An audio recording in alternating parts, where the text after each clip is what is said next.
Bismillahirrahmanirrahim. Assalamualaikum warahmatullahi wabarakatuh. Alhamdulillahirrabbilalamin.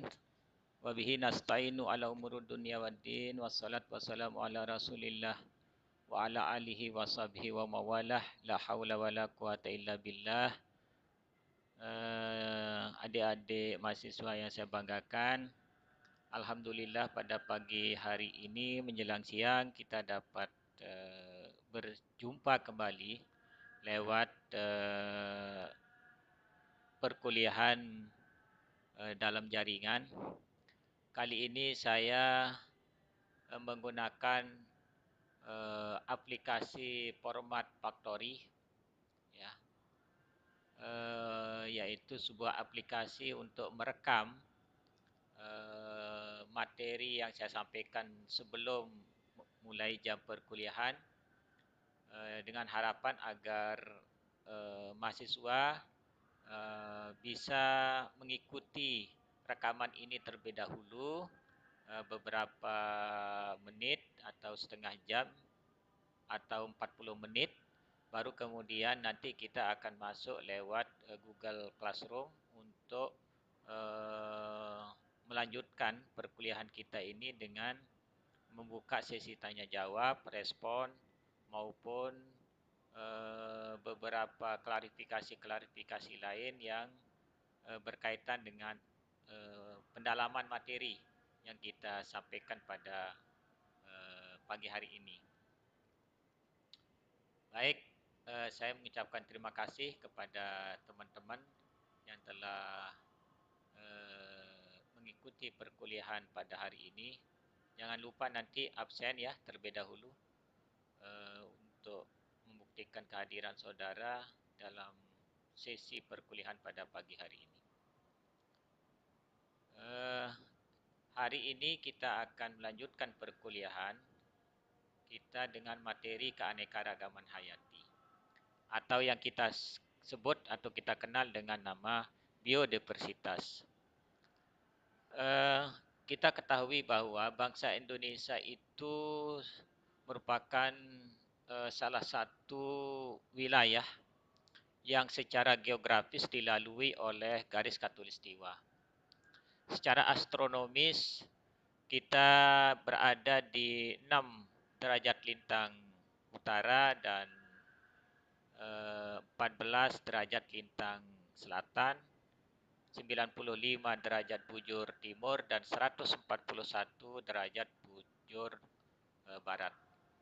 Nah, dengan kondisi secara astronomis maupun secara geografis, memang Indonesia ini memiliki keanekaragaman baik flora maupun hayati yang sangat banyak. Data menunjukkan bahwa kita memiliki sumber kekayaan alam yang sangat banyak, sekitar 300.000 ya, keanekaragaman yang dimiliki mulai dari Sabang hingga Merauke, mulai dari Aceh hingga Papua, baik yang terdapat di daratan maupun di lautan. Jadi ini yang patut kita syukuri sebagai rakyat Indonesia atas anugerah yang kita terima dari Allah Subhanahu wa taala, bahwa keanekaragaman hayati yang dimiliki oleh Indonesia ini benar-benar menjanjikan untuk masa depan generasi-generasi yang akan datang. Karena itu untuk menjaga dan merawat keanekaragaman hayati ini, tentu kita harus memahami apa sih keanekaragaman hayati itu, kemudian apa saja hewan maupun flora yang ada di dalamnya, kemudian bagaimana kita memanfaatkan sumber daya alam yang kita miliki. Jadi saudara-saudara sekalian, keanekaragaman hayati itu merupakan komponen sumber daya alam yang dimiliki oleh suatu wilayah yang menunjukkan adanya keanekaragaman dengan berbagai variasi yang terdapat pada makhluk hidup. baik hewan, tumbuhan maupun mikroorganisme.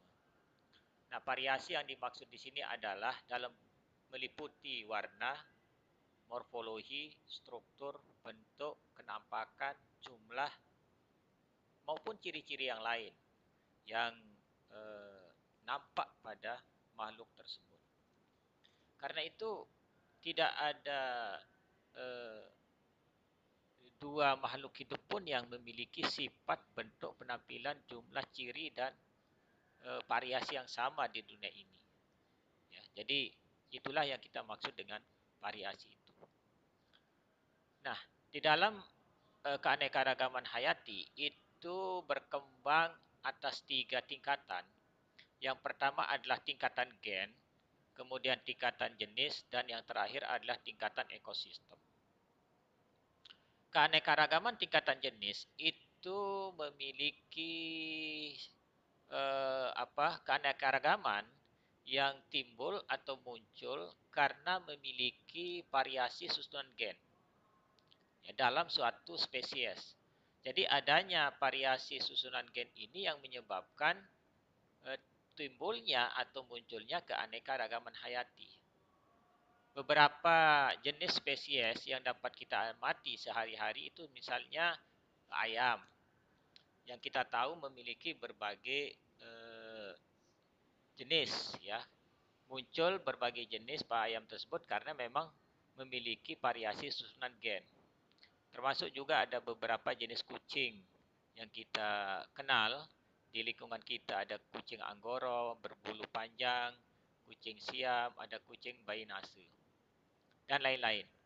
Ya.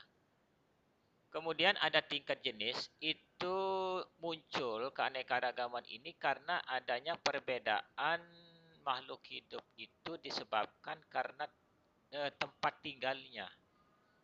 Ya, tempat tinggalnya yang menyebabkan antara satu organisme dengan organisme lain, antara satu spesies dengan spesies yang lain, antara satu jenis dengan jenis yang lain, itu memiliki perbedaan-perbedaan, baik dari sisi warna, dari sisi bentuk, dari segi morfologi, dari segi jumlah, dari ciri-ciri yang lain.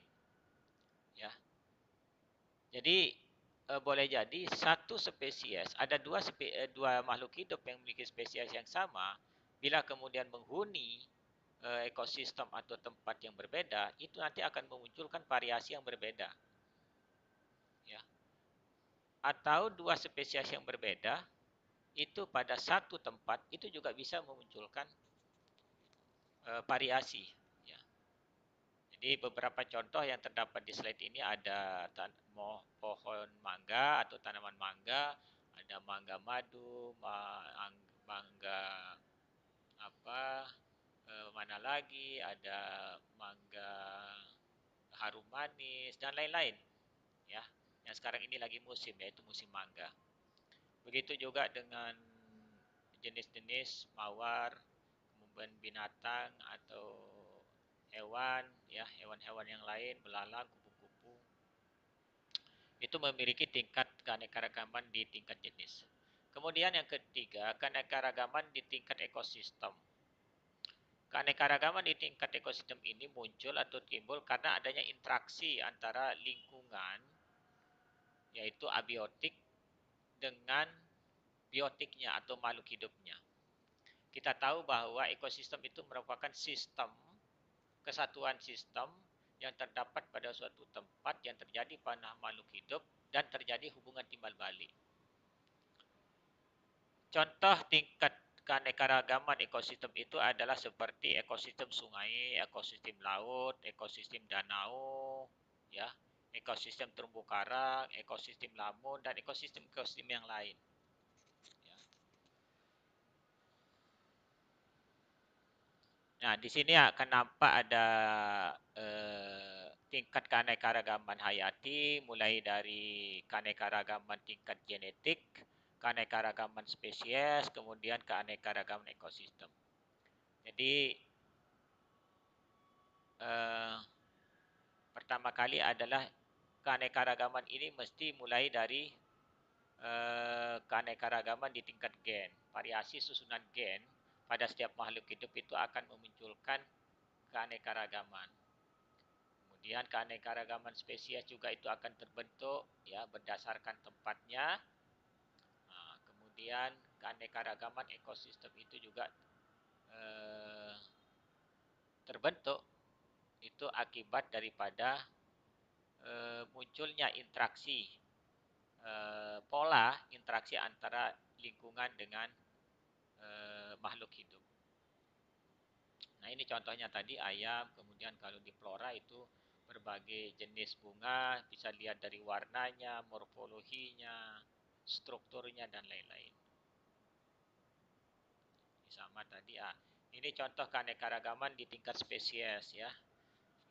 Di tingkat misalnya jenis nyamuk itu memiliki banyak sekali jenis nyamuk itu yang memiliki variasi. Kemudian kucing juga begitu. Tanaman paku juga memiliki keanekaragaman yang cukup banyak. Sedangkan contoh keanekaragaman ekosistem itu ada ekosistem hutan, di dalamnya juga ada ekosistem ngarai, ada ekosistem apa ekosistem yang subnya ya, ekosistem sungainya, ada ekosistem karsnya dan lain-lain.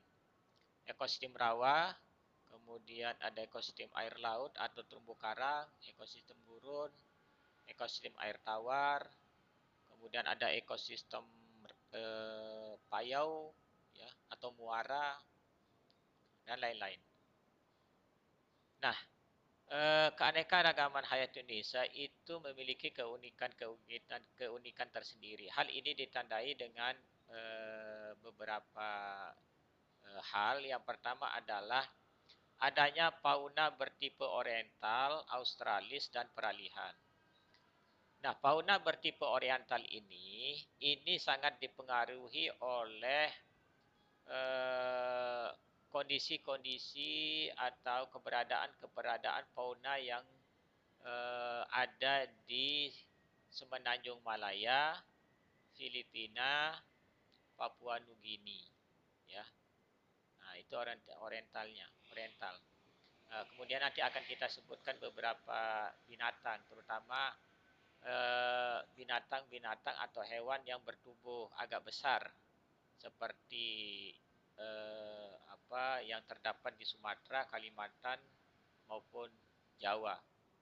Yaitu yang mempengaruhi fauna-fauna yang ada di Indonesia, terutama Sumatera, Kalimantan, Jawa, ini adalah tipe oriental, ya, yang bertubuh besar, misalnya harimau Sumatera, gajah Sumatera, badak bercula satu, kemudian orang utan Sumatera, orang utan Kalimantan. Kemudian fauna bertipe australis ini dipengaruhi oleh fauna-fauna yang bertempat tinggal di Australia. Ini mempengaruhi tipe-tipe fauna yang ada di Sulawesi, ada di Maluku, di Ambon, bahkan di Papua.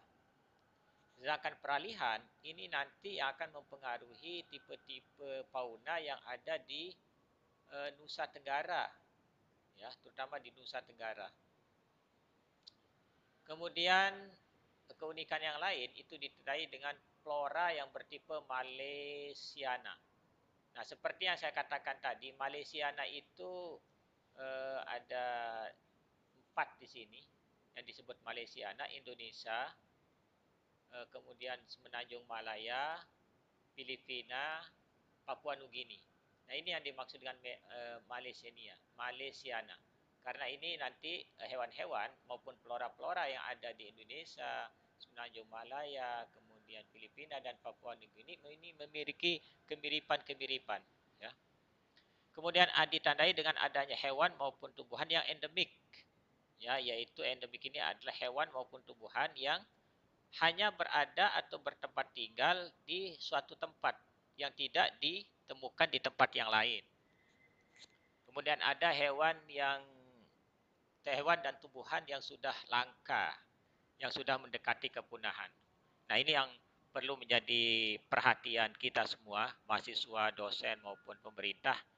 Hewan-hewan yang sudah mendekati kepunahan ini, yang sudah langka ini harus segera direhabilitasi, ya, harus segera dipikirkan agar supaya eh, populasinya itu mulai berkembang. Nah, ini adalah adanya persebaran flora di Malaysia. Nah, ya, jadi flora yang ada di Semenanjung ini itu mempengaruhi flora yang ada di Sumatera, di Jawa maupun di Kalimantan. Sedangkan yang Australia ini mempengaruhi flora yang ada di Sulawesi, Maluku, Ambon maupun di Papua. Begitu juga dengan yang di Filipina ini. Ini akan mempengaruhi ini juga, ya. Nah, yang peralihan itu, ya ini, peralihan. Sebetulnya mulai dari Nusa Tenggara, NTB, NTT, peralihan. Ya. Nah, kalau kita lihat di sini, nah ini, yang peralihan itu, ini, agak unik dia. Dia endemik hewannya, yaitu komodo. Endemik, ya. Nah, kemudian sedangkan yang ini hewan-hewan besar, ini ada di Sumatera, Kalimantan maupun Jawa. Nah, ini ada garis, ada namanya garis Weber. Ini garis Wallacea. Ini kalau ini adalah garis Weber. Nah, ini adalah dua garis ini merupakan garis hayal sebetulnya, yaitu garis yang eh, yang memisahkan antara jenis-jenis flora dan fauna yang ada di wilayah-wilayah ini. Nah, ini ciri-ciri daerah oriental. Kalau mamalia itu umumnya berukuran besar, ya, yang ada di Sumatera. Misalnya gajah Sumatera, banteng, harimau Sumatera. Sedangkan yang jenis primata itu ada orang utan Sumatera, orang utan Kalimantan. Kemudian dari segi burung, beberapa burung yang ada di Sumatera, Jawa itu burung-burung yang berukuran agak besar, tetapi memiliki keanekaragaman yang rendah. Contohnya rangkong dan murai. Ini tetapi burung ini memiliki suara yang sangat keras dan khas, ya. Sedangkan hewan yang daerah Australis itu umumnya berukuran kecil, ya. Nah, contohnya misalnya hewan-hewan yang berkantong. Itu ada walabi, ada kanguru. Kemudian yang dari segi burung, burung umumnya kecil tetapi bulunya lebih menarik. Contohnya itu adalah cendrawasih dan kasuari. Nah, ini ciri-ciri hewan peralihan itu umumnya terdapat di Nusa Tenggara. Ya. Ada beberapa di Sulawesi. Ini seperti Sulawesi itu ada anoa dan ada burung maleo. Sedangkan yang paling terkenal itu ya ini, di Pulau Komodo dan Pulau Rinca itu ada komodo, ya, Paranus komodoensis. Kemudian sedangkan hewan yang endemik itu ada komodo di Pulau Komodo yang memang hanya terdapat di Pulau Rinca dan Pulau Komodo. Badak bercula satu yang hanya ditemukan di ujung Kulon, Banten, babi rusa, musang Sulawesi, dan tarsius. Sedangkan tumbuhan yang endemik itu ada Rafflesia arnoldi itu terdapat di hutan-hutan Bengkulu, Sumatera Barat dan Jambi. Sedangkan Rafflesia bornensis itu terdapat di Kalimantan. Ada matoa, ciri khas di Papua. Ada ratu slur permata hijau. Sedangkan hewan dan tumbuhan yang termasuk langka, hewan langka itu misalnya badak Sumatera, harimau Sumatera, tapir, komodo. Tumbuhan langka itu termasuk juga matoa, ini sudah digolongkan langka, gandaria, ya, badali, sawo kecik, Manilkara kauki, dan bendo, Artocarpus elasticus. Nah, ini yang dimaksud dengan garis Wallacea tadi, yaitu garis hayal, ya, untuk menandai adanya beberapa persebaran hewan maupun flora yang ada di Indonesia. Ada garis Weber. Nah, beberapa manfaat keanekaragaman hayati itu pertama adalah sebagai sumber karbohidrat, sebagai sumber protein ya, sebagai sumber kayu yaitu papan kita. Ada papan, ada pangan, sumber karbohidrat, sumber protein, baik hewani maupun nabati. Kemudian untuk obat-obatan dan kosmetik itu juga diambil dari beberapa hewan maupun tumbuh-tumbuhan yang memang memiliki manfaat dijadikan sebagai obat maupun kosmetik.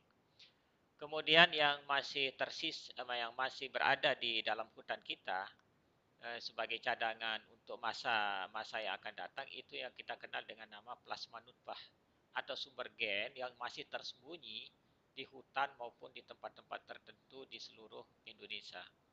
Nah, ini nanti akan diriset, akan diteliti untuk mengetahui manfaatnya apakah untuk sumber karbohidrat, sumber protein, untuk obat-obatan atau yang lain-lainnya.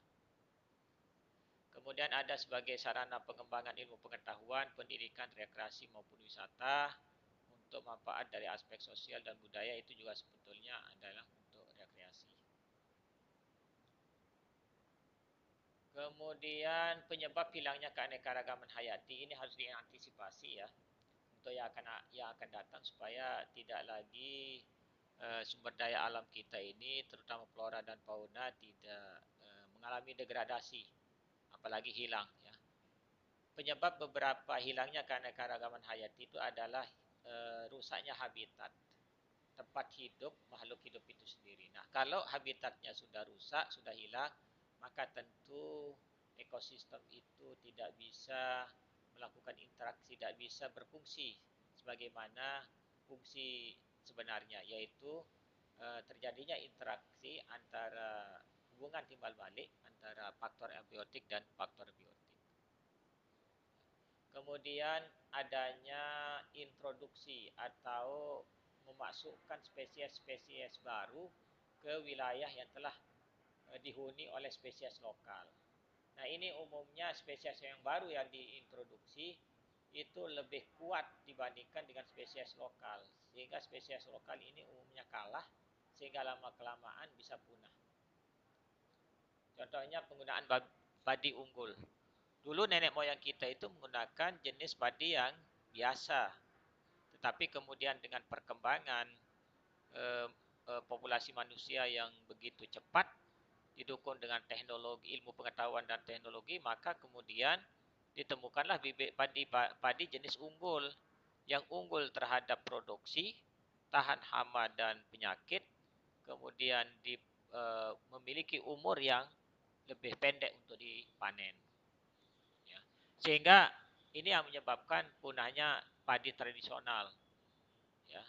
Ya, sampai sekarang tidak ada yang menanam jadinya karena petani lebih memilih padi-padi yang unggul.